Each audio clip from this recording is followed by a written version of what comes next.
Okay, good afternoon everybody. Welcome back to Ray's Rides, and one very excited Ray here because we are on our way to Wollaston BMW. I've got my mate Vince on his 1250 GS who's kindly given me a pillion, and ask yourself why I'm on a pillion.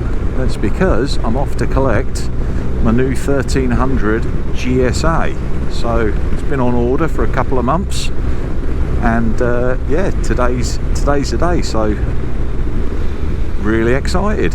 So I thought I'd film the build up to the video and the handover. And obviously you've seen in my previous video I got invited along by Wollaston BMW to the top secret warehouse to help build it up, and it's now all shiny and clean and in the showroom waiting for me to pick up.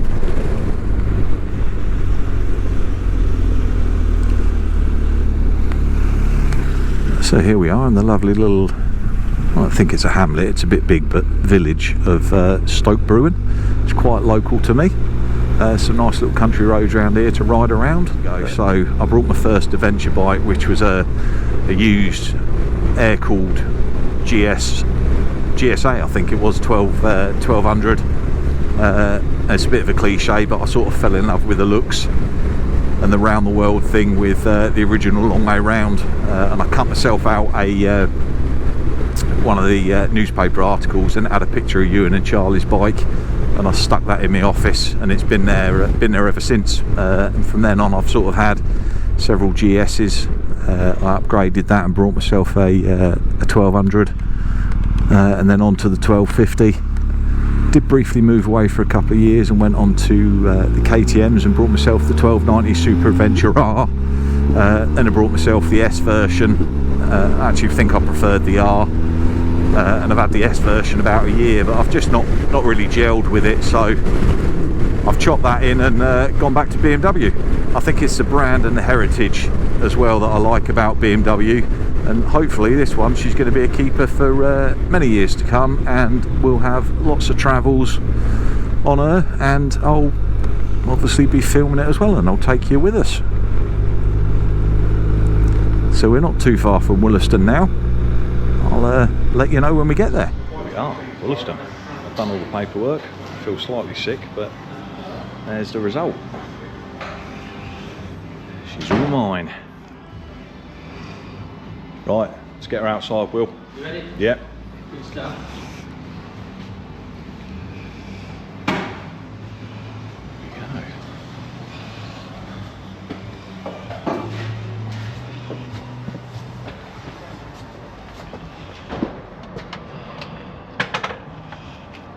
There we go. Lovely.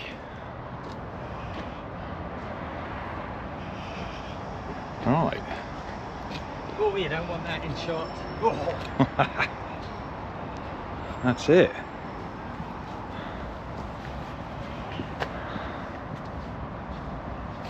Well, I'm not going to be honest, I'm not going to do any filming while I'm riding home because I want to concentrate. It's a new bike, it's big and heavy. I really need to focus on the riding, but don't worry, there'll be plenty of videos on this to follow on the channel. So that's it for now till I get home.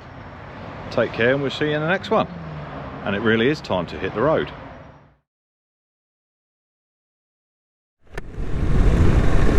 Well, hello YouTube, welcome back to Ray's Rides, and this is my first ride on my new BMW R1300 GSA triple black. So I've got to get some miles under the belt to get this beauty running, and yeah, we just thought we'd get out. I'm going to try out my new GoPro mount, which I've got on the screen here. It is a bit wobbly at the minute. We'll see how that looks in the footage. And obviously I've just realised my microphone in my helmet, it's corded, so I'll have to try and figure that out and see if I can get a wireless one. But just for today, I'm more interested in doing some miles on the bike. So far my initial impressions of the bike, absolutely love it. She's we're just going past the Super Sausage. We'll be going back there in a few minutes, meet Vince. But yeah, I absolutely love the bike. The seat is extremely comfy, maybe because I come from a KTM, but I find this seat extremely comfy, even though I've only done 20 miles on her so far. I think the bike is 264 or 67 kilograms wet, I believe. So if you take into consideration there's a 30-litre tank on here, and you know 1 litre of fuel is 1 kilogram, actually it's not that bad at all, to be honest with you. And going back to a boxer engine, that nice low down weight, you don't really notice it. It's not too bad, or not as bad as I expected when I'm pushing her around and getting her on and off the centre stand and things like that. The adjustable ride height, now I didn't opt for that. I tested that on a 1300 GS before I brought this bike,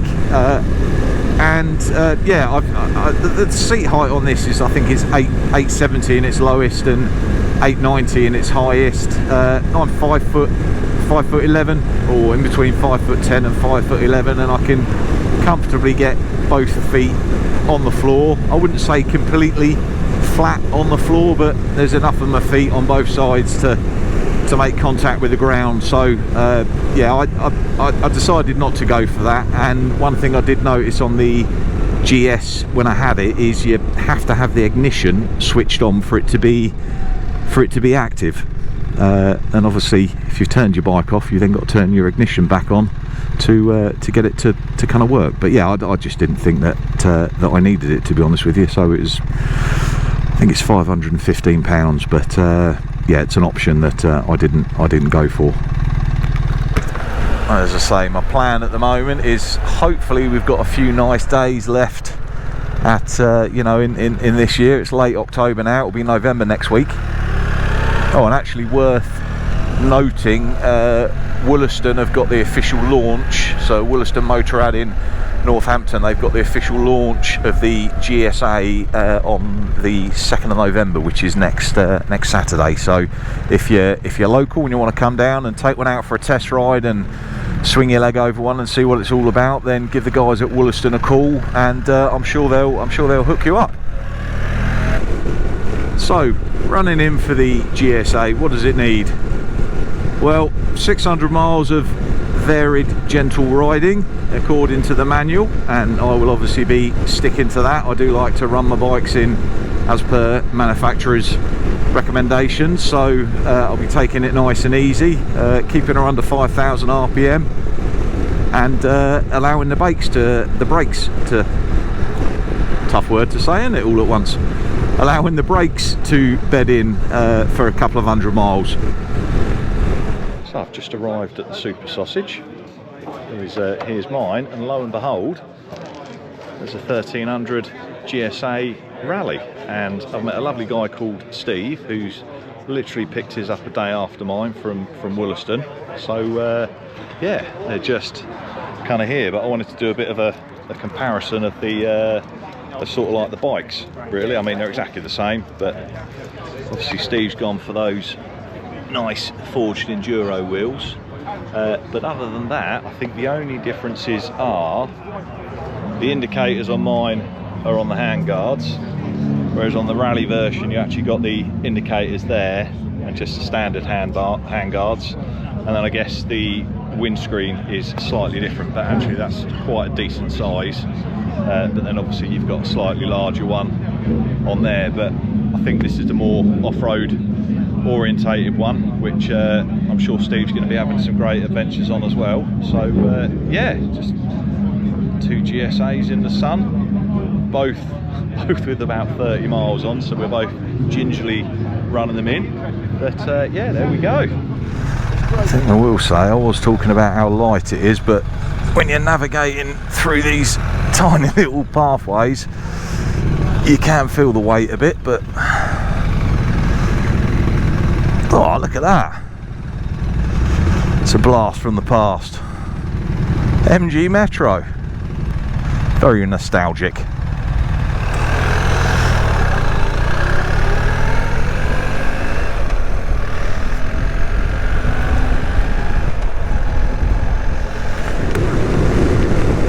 Anyway, let's get back to the bike view of my bike, because that's what this video is all about. So yeah, you've just jumped onto the A43. I'm going to try out this active cruise control. So let's see what we get. Let's set it at 63 miles an hour.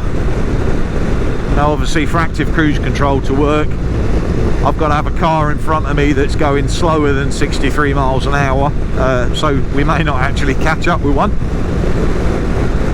but there is one just ahead, so we'll see what we get. But I've got my little light come on that's down there, so yeah, if I up the speed to 70, see what we get. Okay, so we were at 70, but I am approaching that car, and yeah, the bike's keeping a safe distance and it's slowed down by a couple of miles an hour. So there's your review of active cruise control. Works really well. I suppose with that ACC, it's one of those things, you're either going to love it or you're not. But I think if you're on a long motorway and you're setting your cruise control at 70 odd miles an hour, you can eventually catch up with cars or other bikes and things like that, and potentially find yourself in a situation of going into the back of them if you're not concentrating. But with the active cruise control, obviously it takes that away from you, and you can sit at the comfortable speed, and when that car moves out or you move out and overtake, your bike will speed up or slow down accordingly. So yeah, personally I love the active cruise control, and that's one of the reasons why I brought this bike. Right, on this GSA we have the electric screen option that comes part of the triple black package. I mean, the screen's big enough as it is to start with, so the wind protection even on its lowest setting is actually really good. But if you adjust the screen and move it up, actually things go a lot quieter. You can probably hear by the audio, actually it's completely cut out the wind noise, and I'm actually now just in a very calm bubble of my own airspace. In fact, I can probably almost lift up the visor and talk to you there, so it does actually make a massive difference. So yeah, if I keep this open and put the screen back down, yeah, you can probably hear the wind noise. So I guess in colder climates it's good to have that up, and in the warmer climates, or you want a little bit of air in your face, have the screen on the lower position. It works really well. So thumbs up for the electric screen, BMW, well done. Heated grips, BMW heated grips are just amazing on any bike, and these are no difference. They're toasty and warm, but I've got my Kai 601s on, which are doing a job, so I don't actually need the heated grips on today. So yeah, actually going back to the active cruise control, it is set at 70 miles an hour, but we've come into a 50 limit because of the HS2 works. They're building around Banbury, so the car in front of me is doing 50 miles an hour, and I didn't actually notice the bike has slowed down, kept its distance, and we're now doing 51 mile an hour, but 50 mile an hour basically. So yeah, thoroughly impressed with the active cruise control there. Blind spot detection on the bike, again, that's good. Always remember to do your lifesavers anyway, but it's handy because it flashes up in advance, so it does just let you know that something's potentially approaching you from either the left or the right hand side, just to make you a little bit more aware. Okay, so I've done about 50 miles on the bike. I've just pulled over to give you a quick review and my initial thoughts after yeah, riding her for about an hour, just to let you know what it's like. Well, I absolutely love it. I'm not saying that just because I've brought it. You know, it's a very capable and confident bike. I've had 4 GSs before, and yeah, I've come back to BMW now, and this one's going to be my keeper. Actually, I mean, where do you go from this really? What can you upgrade to once you've got yourself one of these? So yeah, really happy with it. But first thoughts, comfort wise, no complaints with the seat whatsoever. I didn't go for the adaptive ride height. I found that sitting on the demo one in the shop a few weeks ago before I placed my order, actually, you know, I'm 5'10", 5'11", and I think I've got a 32-inch inseam on my leg, but I can pretty much flat foot where I'm comfortable with both feet on the floor, not completely flat, but enough to make me comfortable on the bike. Yeah, standard height, standard seat height. It is in its lowest setting, which is 870 mil, and you can adjust the seat and it will go up to 890 mil if you need it, but I think that'd probably be a little bit too tall for me. Okay, moving round to well, continuing with the comfort element. I've got to say, BMW, thank you. The electric screen on this is absolutely amazing. You heard earlier when I was going down the A43 that raising the screen up just completely cuts out all of the wind as well. But this, in its standard lowest setting, it's a brilliant screen. You know, the weather protection's good.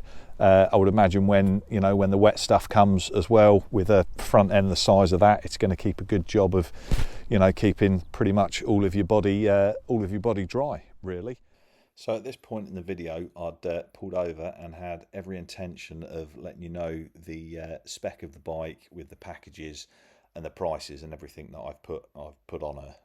However, in production of the video, I've realised, because the options are so endless when you're configuring your bike, I've missed a load off. So I've gone back to the configurator page, I've listed it all out, and I'm going to go through it now, exactly what I've got and how much I paid for it. So the first thing is the base price of a GSA here in the UK for the base red colour is £18,780, and everything I go over now will be an additional cost on top of that base price. So my bike is the GSA 1300 TE triple black with riding assistant. So we'll start with the TE. That's an additional cost of £1,855. And what do you get for that £1,855 on top of your base price? Well, BMW package all of the good things that you're going to have on your bike and stick it into this, and they call it the TE version. And for that, you get your Riding Modes Pro, you get your Sports Brake, you get your Shift Assist Pro, or the Quick Shifter, which is both up and down the gearbox. You get your electric windscreen, you get your pannier fastenings, you get your GPS cradle or your prep for your sat nav that sits above your speedo, you get your chrome exhaust pipe, and you get a centre stand. You also get the M lightweight battery, which is your lithium ion battery. You get your Headlight Pro, and then you get your intelligent emergency assist, or the SOS button, just to the right of your handlebar there. So that's the TE version, and then the two additional packs that I brought, obviously the triple black, again that's an additional £785 on top of the base price, and obviously for that you get the triple black colour, which obviously gives you your black accents on the bike. You get the wheels, the engine bars, but you also get that very nice aluminium weave fuel tank as well, and you do get front and rear heated comfort seats with that triple black package. And then finally you've got your riding assistant, which is an additional £795 cost, and for that you get your front and rear radar sensors, which obviously includes your collision warning as well. You get the blind spot detection in your mirrors, and then finally you get the active cruise control, all part of the riding assistant package. So that's the bike, that's what I've got. I hope you've enjoyed today's video. If you did, like and subscribe, and we'll look forward to seeing you in the next video. Bye for now.